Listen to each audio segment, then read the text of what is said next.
ከእግዚአብሔር ቃል አንድ ቦታ አነብላችኋለሁ። ይህንን ቃል ከጥቂት ቀናት በፊት አንብቤው ነበረ፣ ግን ዛሬ ነው በደንብ ሚኒንጉ ክሊክ ያደረገልኝ። አንዳንዴ እንደዛ ነው፣ ብዙዎቻችን እናውቀዋለን። ይህም ቃል የሚገኘው ሉቃስ ምዕራፍ 7 ከቁጥር 1 ጀምሮ ነው። በአማርኛ አንብቢልን። እሺ፣ በአማርኛ አነብላችኋለሁ። እንደዚህ ይላል። ቃሉን ሁሉ በሕዝብ ጆሮች በጨረሰ ጊዜ ወደ ቅፍርናሆም ገባ። አንድ የመቶ አለቃ የነበረ የሚወደውን ባሪያ ታሞ ሊሞት ቀርቦ ነበረ። ስለ ኢየሱስም በሰማ ጊዜ የአይሁድን ሽማግሌዎች ወደ እርሱ ላከና መጥቶ ባሪያውን እንዲያድን ለመነው። እርሱም ወደ ኢየሱስ መጥተው ይህን ልታደርግለት ይገባዋል አሉ። ሕዝባችንን ይወዳልና ምኩራብም ራሱ ሰርቶልናልና ብለው አጽንተው ለመኑት ይላል። ኢየሱስም ከእነርሱ ጋር ሄደ። አሁንም ወደ ቤቱ በቀረበ ጊዜ የመቶ አለቃ ወዳጆች ወደ እርሱ ላከ። አለውም ጌታ ሆይ በቤቴ ጣራ በታች ልትገባ አይገባኝምና አትድከም። ስለዚህም ወደ አንተ ልመጣ እንዲገባኝ ሰውነቴን አልቆጠርኩትም። ነገር ግን ቃል ተናገር፣ ብላቴናዬም ይፈወሳል። 4 እኔ ደግሞ ከሌሎች በታች የምገዛ ሰው ነኝ። ከኔም በታች ወታደሮች አሉኝ። አንዱንም ሂድ ብለው ይሄዳል፣ ሌላውንም ና ብለው ይመጣል። ባሪያዬንም ይህን አድርግ ብለው ያደርጋል። ኢየሱስም ይህን ሰምቶ በእርሱ ተደነቀ። ዘወርም ብሎ ለተከተሉት ሕዝብ እላችኋለሁ በእስራኤልስ እንኳ እንዲህ ያለ ትልቅ እምነት አላገኘውም አላቸው። የተላኩትም ይሄ በጣም ኪ የሆነ ፓርት ነው፣ በደንብ አድምጡኝ። የተላኩትም ወደ ቤት ተመልሰው ባሪያውን ባለጤና ሆነው አገኙት ይላል። እግዚአብሔር ይመስገን። እቺን ፓርት ብቻ እንድናዳምጥ ነው የፈለግኩት። ምንድነው መጀመሪያ ላይ ሰመራይዝ ላድርግላችሁ። ሴንቱሪየን ነው የሚለው እንግሊዝኛው ቃል። የሚወደድ የመቶ አለቃ መኖሩ ራሱ ተአምር ነው። በዛ ጊዜ ታውቃላችሁ፣ እስራኤል በሮማውያን ግዛት ውስጥ ነበረች። ታሪኩ ግልጽ ነው። በዛ ሁሉ ውስጥ ምን ይላሉ እነዚህ የአይሁድ ሰዎች? ይሄ ሂዝ ዋን ኦፍ ዘ ጉድ ጋይዝ፣ ይሄ ጥሩ ከሚባለው የመቶ አለቃ ነውና ይገባዋል፣ ዲዘርቭ ያደርጋል ያንተን እርዳታ።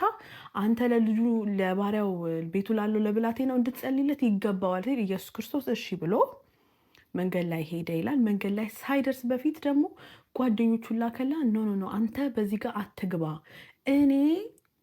አንተ ከአፍ እኔ ዲዘርቭ አላደርግም አለ። እሱ ራሱ መቶ አለቃው ራሱ እኔ ዲዘርቭ አላደርግም፣ አንተ ግን ቃል ከአፍ ከወጣ ይሆናል፣ ይሄ ልጅ ይድናል አለ። ምክንያቱም የራሱን ያውቃል፣ ሰው እንዴት ሲያዝ እንደሚታዘዝለት። ግን የኢየሱስ ክርስቶስን ፓወር ስላወቀ አንተ ገና በር ላይ ሳትገባ ራሱ ቃል ብትልክ ለእኔ በቂ ነው አለ።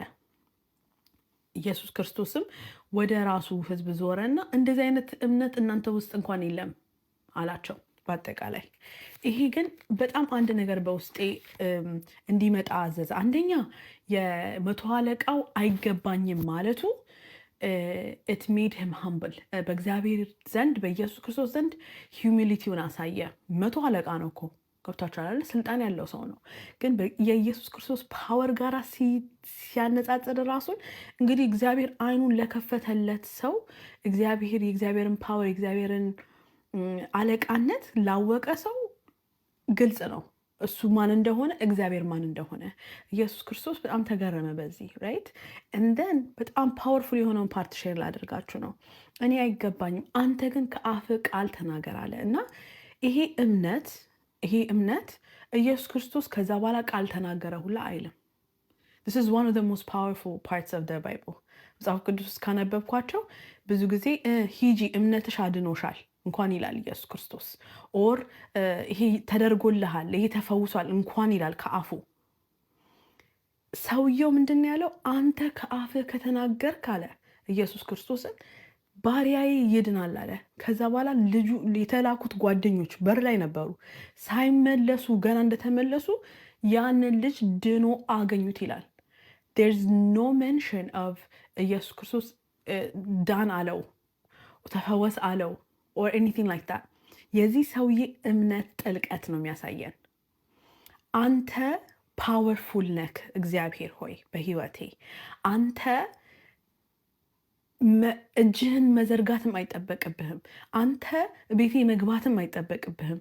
አንተ እጅህን መጫንም ዳን ማለትም ምንም አይጠበቅብህም። አንተ ባለህበት ይሁን ብለህ ካልክ ይሆናል ብሎ ማመኑና በአፉ ሰውየው በራሱ አፍ በተናገረው ኔዳ ነው። ገብታችኋል? በራሱ አፍ የተናገረው ከራሱ አንደበት የወጣው ነገር ነው ሰውየውን ራሱን ያዳነው እንጂ ኢየሱስ ክርስቶስ በዛ ሰዓት ላይ ተፈወስ፣ ባሪያክ ይፈወስ፣ ባሪያክ ይዳን ሁላ ብሎ እንኳን ቃል አልተናገረም። ግን በክርስቶስ በነበረው እምነት፣ በክርስቶስ በነበረው በእግዚአብሔር አቅም በነበረው እምነት ያ ነገር ከነበረበት ነገር አወጣው። ከነበረበት ሰቆቃ፣ ከነበረበት ጭንቀት፣ ከነበረበት በሽታ ነፃ ወጣ። ዛሬም ለእናንተ የምነግራችሁ በአፋችሁ ውስጥ ፓወር አለ። በምትናገሩት ነገር ውስጥ ፓወር አለ። እግዚአብሔር አይችልም፣ እግዚአብሔር ከአቅሙ በላይ ነው ብላችሁ የምታስቡትን ነገር እግዚአብሔር በመሆኑ ብቻ እንደሚያደርግ እናንተ እንኳን በአፋችሁ ብትናገሩ እግዚአብሔር ለእናንተ ብሎ መንግስታትን ይገለብጣል። እግዚአብሔር ለእናንተ ብሎ ይህን ያህል ነው እምነታችን መሆን ያለበት። እንደ ክርስቲያኖች እግዚአብሔርን እንደሚወድ የክርስቶስን ፓወር በህይወታችን ኤክስፒሪየንስ እንዳደረግን ሰዎች እግዚአብሔር ለእኛ ብሎ ማድረግ አይቻልም፣ ከአቅም በላይ ነው የተባለውን ነገር እግዚአብሔር ለእኛ ብሎ ያደርጋል።